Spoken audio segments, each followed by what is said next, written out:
Welcome to the Pub Date Podcast, the show where two book broads discuss what should happen before, during, and after your book publication date. Brought to you by Broad Book Group, with your hosts Vanessa Campos and Jen Dorsey.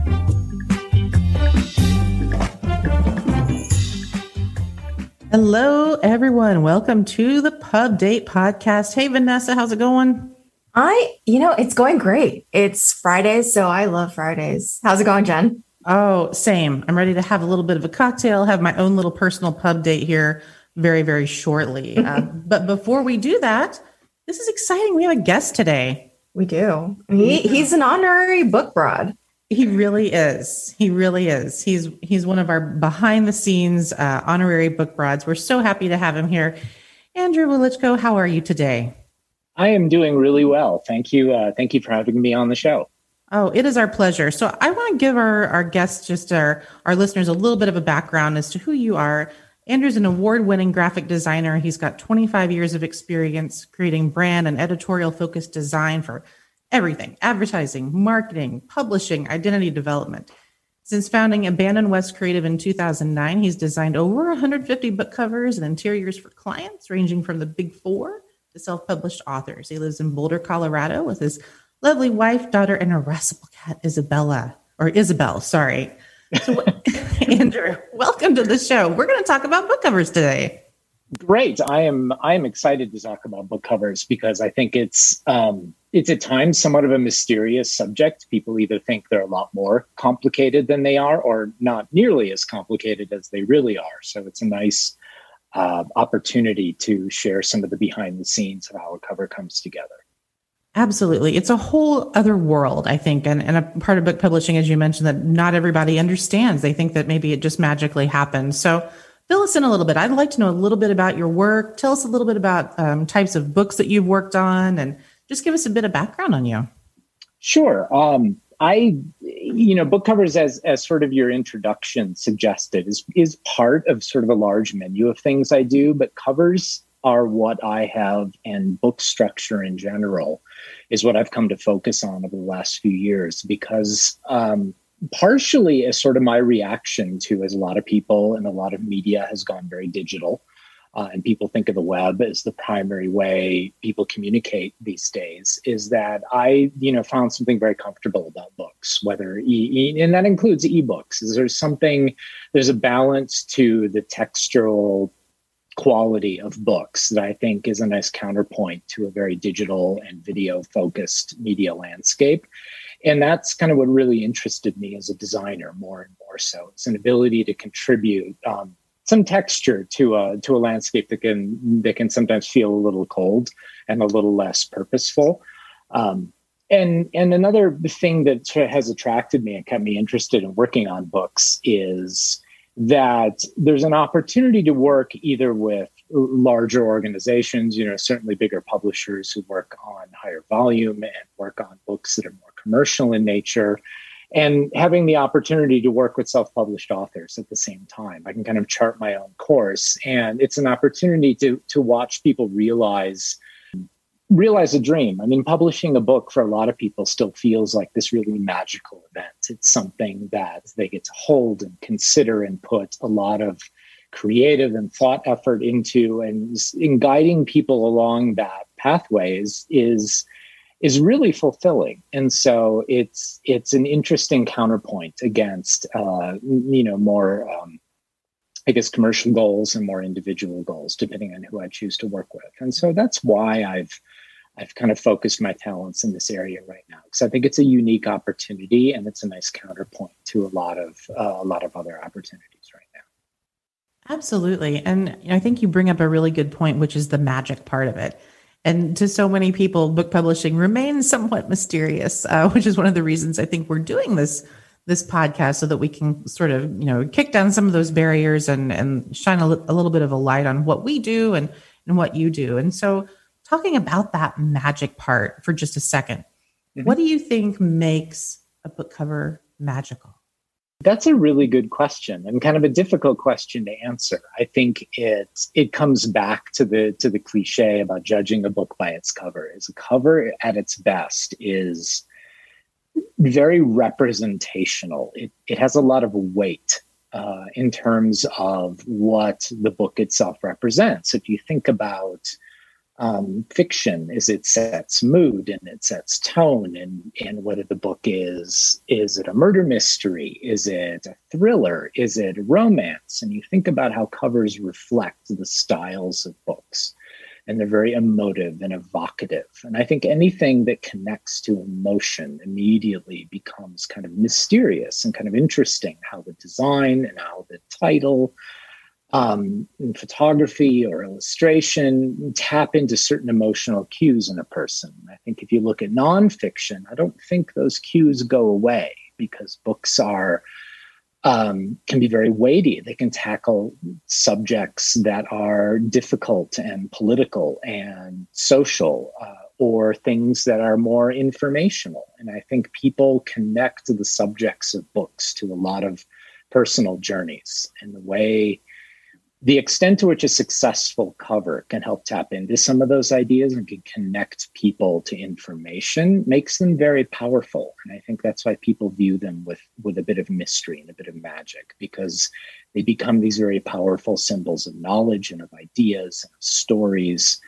And it makes them unique in that regard, I think. And in terms of media, they carry a lot, and they can either be very successful or not successful, as the case goes. But hopefully, at their best, is they provide a doorway to a lot of different emotions and ideas and experiences for a reader or for an author. I love what you said there, because, I think for us, obviously, we work in nonfiction primarily. That's mostly what we've done with you in the past. And, nonfiction books can be evocative of emotion in that way. Just like you said, I mean, if you're on a journey, if you're on a personal journey, you're looking for something, that piece is still there. Nonfiction doesn't have to be something that is dry or informational only, or a resource book, right? So how do you parse that out in nonfiction covers, especially? It's a challenge. It's certainly a challenge. I would agree with you. I think you touched on the idea that a nonfiction book doesn't necessarily lack any of the same evocative qualities that a fiction title might. It just does it in different ways. It connects to knowledge, and that knowledge represents things that people want. I mean, you can look at something as simple as a book that is about a person starting a business, for example, and it may contain a lot of very practical and frankly dry information, but the idea of someone starting a business is incredibly exciting, and it can be scary, and it can be exhilarating. And there's no reason why the book itself or the cover to the book can't tap into the emotions that a reader is having about a subject they need more information on, or the author trying to draw people into their ideas or their methodologies. And I think those are all emotional constructs, not exclusively, but I think it'd be a mistake not to consider that as part of the journey that a cover takes, regardless if we're talking about fiction or nonfiction. Absolutely. No, I agree with that. And, I think that piece is just always there. So I guess that kind of rolls me into my next question, which is, what do you think are some of the key things a really great cover should have? Knowing that not every cover is the same, and they obviously don't have similar goals, but what are some non-negotiables that you feel like good covers have? I thought about, I actually specifically thought about this question a little bit ahead of time. I figured it would be coming, and I distilled it down to two ideas, and that is structure and purpose. Because the cover occupies this very sort of evocative place in the structure of a book, I think a cover needs to communicate a lot of information very quickly. Whether it's scrolling by on a page in an online bookseller, or it's something that, if you're lucky enough, you see in your local bookstore, is a book needs to immediately say quite a bit. And the only way you're going to be able to do that is if the book has a clear structure to it, that it adheres to certain ideas about how it communicates information that are respectful of people's time and attention spans. And by purpose, actually, I'm speaking less to the cover itself and that process, but to the author behind it and an author's understanding of their subject and of their audience and of what they're trying to accomplish with their book. What is their one sentence pitch for the point of their book? And are they able to communicate that to a book designer? And is the book designer able to realize that on the cover? So the purpose of the book is very clear. And that doesn't mean it can't be a little mysterious, and it doesn't mean it can't have some whimsy or some play and force someone looking at the cover to think it through a little bit. And in fact, some of my favorite books do that, but the purpose still needs to be there, and it needs to be something that is well considered. You can't, I guess another way of putting it is you can't stumble on a great cover. It has to come from a lot of thought and a lot of distilling ideas down into core concepts. You know, when I think about it in that way, it makes me think about all of the stakeholders who are involved in making these decisions about what does make a good cover and what's going to be a sellable cover. And it's often a different conversation depending on the size of the publisher and who all's involved, right? And we've been in many of those conversations together. And right. You know, when you bring the author into the conversation, that's always a bit of a wild ride because Vanessa's laughing too. She knows. But you know what I'm saying? I mean, they've definitely got, ideas about what they want on a cover, but you bring the knowledge of having designed several covers and knowing that some things are not going to work in the marketplace. And that's always a fun conversation to have, right? I mean, absolutely. And I think that's why I thought about what makes a good cover is again, thinking of structure and purpose. And even if an author maybe has ideas that aren't realistic in a practical way, or, comes from not necessarily a position of knowledge about how a cover comes together, if they have a clear sense of their purpose, that's going to be a foundation that the cover can be built on. Even if there are some, like I said, I'm at a loss of the word I'm looking for, even if there are some hard conversations to be had about what's practical and what makes for an aesthetically or a practically pleasing cover. If we can at least build on something that is sensical and rooted in the knowledge of the book, I feel like every other problem is there.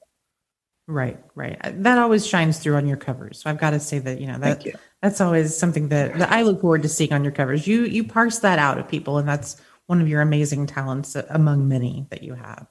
So thank you. When we're talking about to-dos and not to-dos and goals for covers, what are some mistakes that you see on covers? Self-published or traditional, doesn't matter. I mean, give us a little dirt here. Like, what do you see that you're just like, oh my God, no, don't do that. It's hard for me to separate that from pet peeves versus what are true cardinal sins. And there is some overlap on that diagram. So take some of these ideas, I think, with a grain of salt, because they do represent things that me personally as a book designer just drive me up the wall a little bit. But I think the biggest sin for me is trying to communicate too much or lacking in focus.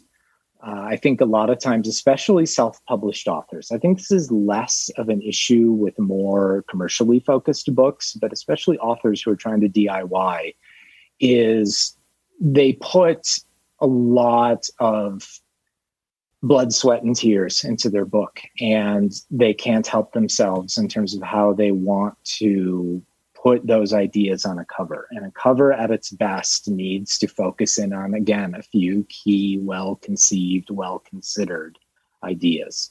And sometimes covers will have testimonials and a title and a subtitle and a co-subtitle and then a splash, and then sometimes and to a certain point some of those things can be used for humorous effect, I suppose, but less is more, as in all things. Book covers are not immune to that idea. Another thought that just popped into my head is self-promotion versus idea promotion. And again, this to me is, I don't know, I guess this can, you talked about sort of the difficult conversations with authors sometimes about covers, and especially authors who have a very strong brand and a very strong identity that they've worked very hard to develop.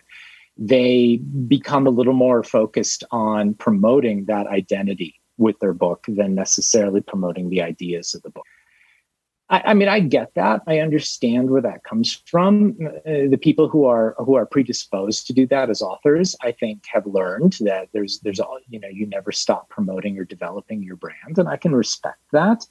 But it very immediately, I think isolates that book as being thin, is the word I would use. Is sometimes what that tells me is if there's a lot of focus spent on the individual identity and not the idea of the book, is there aren't many ideas in the book. And that's unfortunate, because I think even, regardless if people have tremendous brand development or are still getting their arms around that idea, they have important ideas that a book can help them illustrate and expand upon and share with the world. And if you become too focused on your own identity, your ideas suffer. And I think those books are pretty easy to spot when they become more of a business card than they become a set of ideas.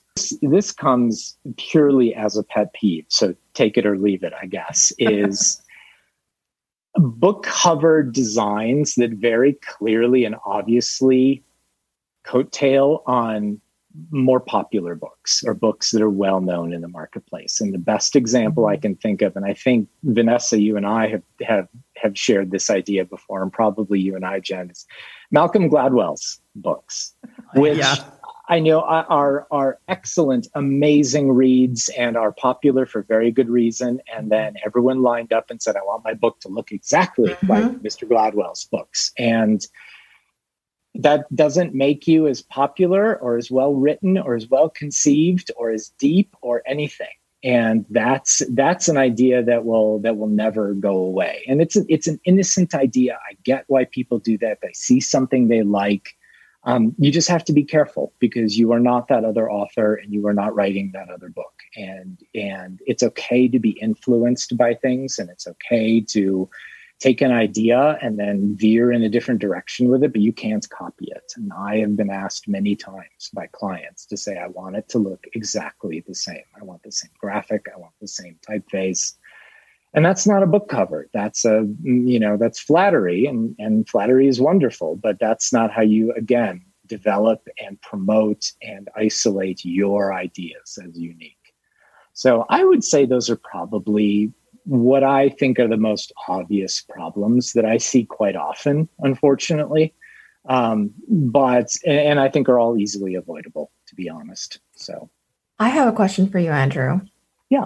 I'm actually in a conversation with an author regarding their cover, and they've developed about 5 different book titles over the years, and their covers are pretty simple. And talking about cardinal sins, one of the things that they've requested was, I don't want my name on the cover. For me, as a marketing person, I think that's a cardinal sin. But I'm wondering if there is, in listening to you talk about, having too much and maybe not enough. And I would love listening to and reading your what basically ended up being a thesis for every cover you designed for us, which I love, because then it armed me with the right things to say to an author, and the reasons for the placement of things is I have no idea how to tell this author, like, you need your name on this book. Have you ever come across a series of books? And I'm trying to think, like, has there ever been, other than the Bible? Well, yeah. And even then, King James got his way. So, right. That's fascinating. I was trying to think. I'm just running through the Rolodex in my head. Has that ever happened? And it's always the opposite problem. Is people who are like, okay, make my title smaller so my name can be bigger. That's the conversation I usually have to have, is let's respect the hierarchy of a cover. I know you're important and you're special, and so are your ideas, but let's let people know what they are before we let people know who you are. When you've made it and you're, selling 1 million books a year, then yes, your name can be the biggest thing on the book, because people are just going to buy it by name. But right. I honestly have never run into that. And it's interesting to me. I'm not, as a designer, I consider this from two different sides. There's me, the editorialist, the person who understands editorial workflow and marketing and what you do to promote and identify a book in the marketplace. But there's also me as a designer and thinking about the elements on a cover. And I wouldn't necessarily immediately reject the idea of a cover minus its byline, but I would again have to feel like, what's the purpose of leaving it off? Is it just some kind of personal preference, or are they trying to accomplish something by doing that? Are they trying to separate the idea from a brand? Are they trying to let the book be have its own identity? I mean, I don't know that those are necessarily valid concepts, but it interests me as a designer to at least say, okay, I would be willing to explore that. But again, going back to my cardinal rules, have you thought about why? Why do you want to do this? Can you defend it? Can it be part of a structure to the book? And if you can't, then it's not a hill you want to die on, because then it's just simply distracting from the things that you have that are core to the identity. So I think that'd be my wishy-washy answers. I'm not willing to reject it out of hand, but I think it has a high bar of defense in my mind. That makes sense. I mean, like everything else with covers, it needs to be intentional if you're going to make that choice, right? Right. Yeah. Exactly. And I don't know, maybe part of it is feeling a little bit conciliatory. I mean, I try to meet authors where they are, good ideas and bad ideas. And then hopefully I can coach them in a direction that helps them see, this is why covers have been this way. I mean, I would try to understand the author's position and then make a counterpoint and see how much of an immovable object it is and come to some kind of an agreement or understanding. And that's the most important thing I do as a designer, is understand. So. Absolutely. That makes good sense. Real quick before we let you go, I just want to ask a super fast question. What's your favorite book cover of all time? Do you have a favorite? Oh, I'm gonna have to punt on this one. I don't really. There are too many. There really are too many. I get asked that question a lot. A lot of clients ask me that question, and I defer because I don't want to be influenced by favorites. Partially, it's me trying to be high and mighty, but also I can't pick just one. It's like trying to ask a cinephile to pick their favorite movie. There are a lot of classic series of novels like Penguin Classics comes to mind, where there's an opportunity where the book is divorced from any specific promotional needs. It already exists and is known. And there's sometimes some really creative, interesting, and fun covers created around series. And I like those. If I had to identify a style of book cover that I really liked, there was a time in the 1960s and early 70s where book covers became incredibly typographic and bold. Think of like classic books like Catch-22 and the original book Psycho, and a lot of Marshall McLuhan's books that had these very bold, very typographic, very of the moment cover designs that I think weren't beholden to a lot. They really reflected a period in graphic design. And those have always been really attractive to me.